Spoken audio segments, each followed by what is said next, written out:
Magandang araw po mga idol. Ito, magbabahagi tayo ng konting kaalaman po sa ating mga hindi pa nakakapagkabit ng steel deck.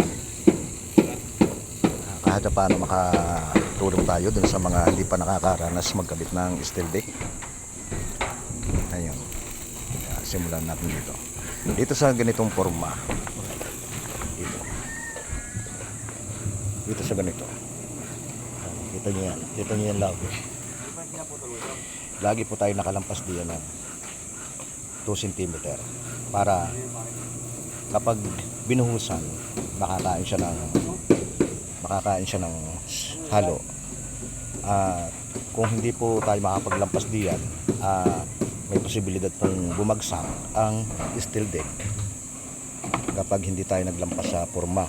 Yun po ang purpose ng lampas ang steel deck sa forma. Mga 2 cm lagi ang ating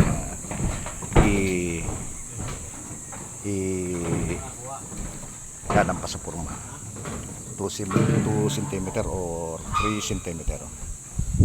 Ganyan lang. Tapos sa pag-aabang naman po ng ating junction box, ito po, kumpletuhin na natin ang ating ito. Tarian niyo siya ng ng tape. Ayan, para hindi kasi may butas yan dito, para hindi pasukin yung halo. Ayan, ganyan. Tapos ang paglalagay naman po dito lagi sa baba tayo ng steel deck maglalagay ng junction box. Hindi po dito sa ibabaw. Ngayon, kapag naguhitan nyo ang junction box pag ganyan, yung bawat kanto, grinderin nyo lang. Tapos mag-iiwan kayo ng tirang lata para hindi pumatak ang junction box. Ngayon, yung 4 na tira, kikiluan nyo dito sa dulong ganito, kalian ng kawad para hindi gumalaw ang junction box. Ito yung butas ng junction. Itatapat nyo itong walang butas sa stopper. Yan. Tapos bago kayo magtali nito, huwag nyo muna siyang itali kasi baka hindi ito mailing dun sa naglalagay nating conduit PVC pipe. 1/2 po ang ating ginagamit dito sa ganito. Pagka kakabit tayo, saka natin talian kapag may PVC na. Ngayon, sa pag-aabang naman ng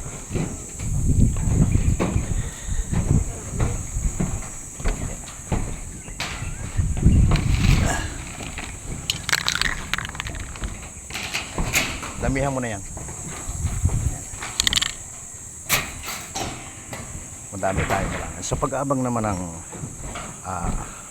kinakailangan, importante, hindi mawala yung ating bracket. Ayan, lalagyan nyo yung bracket dyan sa ganyan.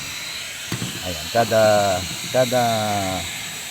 kanal, lalagyan nyo siya ng bracket para hindi gumalaw. Tapos, ang paglalatag naman ng ating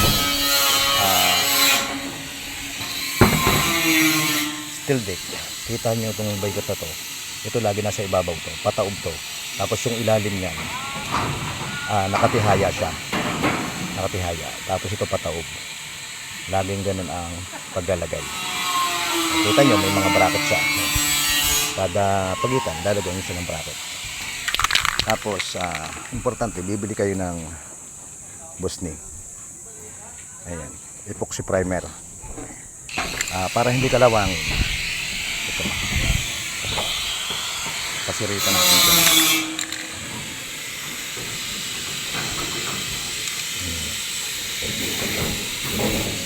Siritan nyo, ipoksya natin siya para hindi siya kalawangin.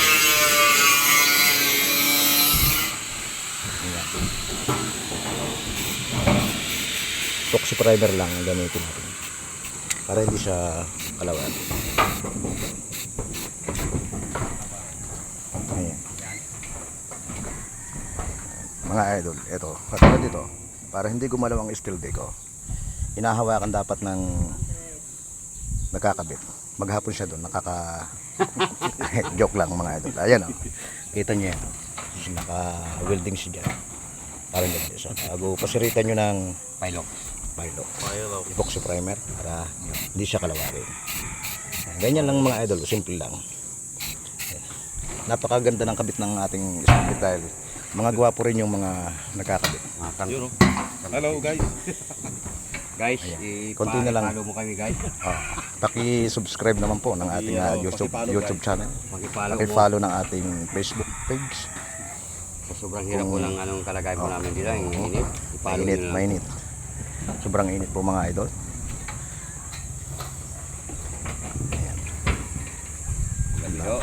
Napaka quality. Ganyan lang mga idol ang nagkakabit ng steel deck. Ito naman. Hindi pa natatapos ang pagpuporma. Ayan. Basta ganyan lang mga idol. Ang ating junction box lagi nasa baba ng kanal ng steel deck. Ayan. Ayan, yung bracket niya lagi natin tatandaan. Meron siya sa pagitan. Kada kanal meron siya para hindi gumalaw. Kasi pag hindi natin nilagyan ng bracket yan, mag-iiba yan. Lalong-lalo na dito sa ganitong kanal, pinagsapian, magbabago yan sa ilalim. Kaya mapapansin nyo, minsan wala kulang sa bracket. Nag-iiwarang o tumataas yung kabila. Pangit yung yung pagkakalagay ng lapat ng steel deck. Ayan natin mga pintor, mga idol. Iba talagang dumali mga pintor eh. Takiikay naman sir. Ayan, yan. Gagamit lang kayo ng epoxy primer. Ayan. Napaka importante niyang pinturang yan. At yun lamang po mga idol. Kaway-kaway muna tayo sa camera Sir Gary.